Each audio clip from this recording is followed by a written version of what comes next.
The US-China chip war, it's this huge trillion-dollar story. But honestly, the headlines, they often miss the real point. Today, we're going to look beyond the main processor to find out what the real bottleneck is in this massive race for AI dominance. All right, let's just cut right to it. The biggest question on everyone's mind: who is actually winning? Is the US holding its lead, or is China really about to close that gap? Well, the answer, it's kind of complicated. As you can see right here, it's partially and unevenly. But why it's so nuanced, that's where things get really interesting. China is definitely catching up, but it's a lopsided race, and there are a few critical pieces of the puzzle that change the entire picture. Okay, so to really get what's going on here, you have to look past the main processor, the glamorous AI chip that gets all the media attention. Because the real bottleneck, the thing that's going to decide who leads over the next decade, is actually somewhere else entirely. Let me put it this way. Think about a state-of-the-art Formula One engine. It's an absolute marvel of engineering, right? But it's completely useless without the special fuel it needs to run and the high-tech chassis that actually gets its power to the road. The exact same thing is true for AI hardware. All right, so first up, you've got the engine itself, the AI accelerator. We're talking about chips like NVIDIA's H100 or Huawei's Ascend 910. These are the absolute workhorses of AI, built to handle the insane amount of calculations needed for today's giant language models. Next, you've got the fuel, and this is critical. It's called high bandwidth memory, or HBM. Now, this is not your standard computer memory. It's a stack of super-fast memory chips sitting right next to the accelerator, just feeding it colossal amounts of data. Seriously, HBM is like the oxygen for these AI chips. And finally, you need something that connects it all together, right? That's where advanced packaging comes in.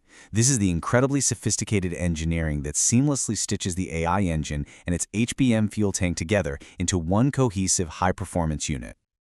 Okay, so now that we have those three key pieces in mind, the accelerator, the memory, and the packaging, let's do a little side-by-side comparison. How does the US-aligned ecosystem stack up against what China's doing at home right now? So, if we look at the accelerators themselves, the US-aligned team with NVIDIA and AMD, they still have the edge in overall system performance. No question. And this is a big but.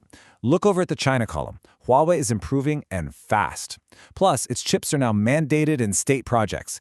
And notice the constraint for both sides. It's not just about the chip. It's all about the supply of memory and packaging. And all of that brings us to this number, 60%. In some AI tasks, China's best homegrown chips can already hit about 60% of the performance of a top-tier NVIDIA chip. So what does that actually mean in the real world? It means their chips are good enough to run powerful, commercially viable AI models. Is there a gap? For sure, but it's not some insurmountable chasm. They're absolutely in the game. Okay, but this slide, this is where the real battle is. HBM. It's the critical fuel we talked about, and here you see a pretty significant tech gap. The US-aligned ecosystem is already shipping the latest generation, HBM3E. Meanwhile, China's domestic champion, CXMT, is just aiming to mass-produce the previous generation, HBM3, by around 2026. This right here, this is the swing factor. And if you want to see just how concentrated that HBM market is, just look at this chart. It's wild. The entire world's supply, it's basically run by 3 companies. As you can see, South Korea's SK Hynix has the biggest slice of the pie, making this one very specific supply chain absolutely central to the whole AI hardware race. And last but not least, let's talk about actually making and packaging these things. The US allied side, led by Taiwan's TSMC, is cranking things out at 3 nanometers and is already moving toward 2. Over in China, SMIC has made some really impressive gains, hitting that 7 nanometer level, but it comes with penalties. It costs more and is less efficient. That frontier technology leadership is a huge strength for the US ecosystem. Right. So you have to remember, this isn't just some tech race happening in a clean room somewhere. It's being actively shaped by really powerful government policies on both sides. Policies that are creating walls and redirecting billions and billions of dollars in investment. So on one side, you've got the United States, which has put in place this really comprehensive set of export controls. And check this out. They're not just targeting the chips anymore. They're strategically aiming at the key bottlenecks we've been talking about: advanced memory, advanced packaging, and even the very activities involved in training the world's most powerful AI models. And China's response? Well, Beijing is basically building what a lot of people are calling a walled garden. By mandating that all state-funded projects have to use homegrown tech, China is creating this huge, guaranteed market for its own companies, letting them grow and develop without having to face foreign competition head-on. So, where does this all go from here? What does the road ahead look like in this tech and geopolitical showdown? Let's jump into the timeline and see how this might play out. So, analysts are basically looking at 3 possible paths forward, and what's interesting is they all pretty much hinge on policy. The baseline scenario, the one they think is most likely, assumes the current rules stay in place, and in that case, parity remains a long way off.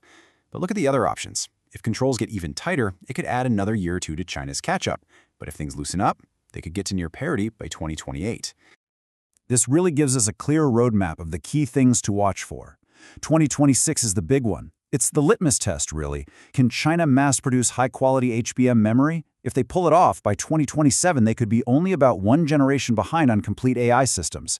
By 2030, that gap at the absolute cutting edge will probably still be there, but it will have gotten a lot smaller.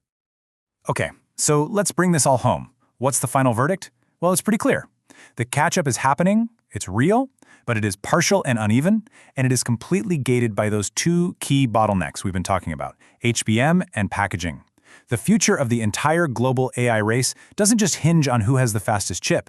It hinges on who can solve these very specific, very complex engineering problems. And that really leaves us with one final big thought. The goalposts have moved.